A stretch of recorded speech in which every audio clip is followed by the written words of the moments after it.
Over her last 2 games, Caitlin Clark has been a genuine defensive force, in the best way. Granted, her third quarter today wasn't as sharp, but think back to the second half against Atlanta. She completely shut down Jordan, who had already dropped 26 points in the first half. From that point on, Clark locked in. Fast forward to today, 5 steals, yes, 5, including 3 directly against Paige, plus a block and only 2 turnovers. That's huge. After the game, Clark explained, "I knew my team was ready to trap on the sideline. I read the pass to the post and got a hand on it. I had a few deflections, too. When I'm active, I can be a really good defender. When I choose to and don't try to conserve energy, I'm proud of that today. And I think it helps our offense, too." This is what I've been emphasizing. People love to focus on her missed shots or a cold streak from deep, but that's not the real story. Clark can shoot a dozen times, miss a few, and still create looks for teammates because her passing is elite. The bigger issue has always been her engagement. When she's not touching the ball enough, she mentally checks out, especially on defense. That's when the frustration shows, forcing shots or drifting out of position.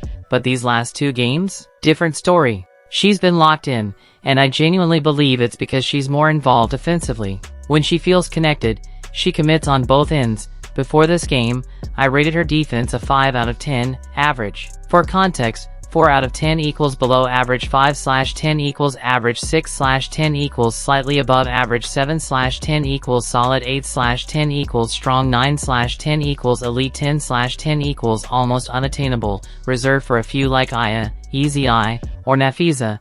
I had Clark at a 5, maybe pushing 6. Paige was around 5.5, but after tonight, I'm bumping Clark up to 5.52. Her off-ball defense has noticeably improved, and that's a big win. She played Quinlay Cook tough, stayed active, aggressive, and most importantly, smart. Yes, it's still frustrating that sometimes she seems to choose not to defend. I don't think it's always about saving energy. Often it looks like frustration. When teammates freeze her out or make poor decisions, she checks out. Honestly, we've all felt that, even in pickup ball. When someone hogs shots or breaks everything, your defensive intensity dips. Pro basketball isn't the same, but the psychology carries over. Looking ahead, the question is consistency.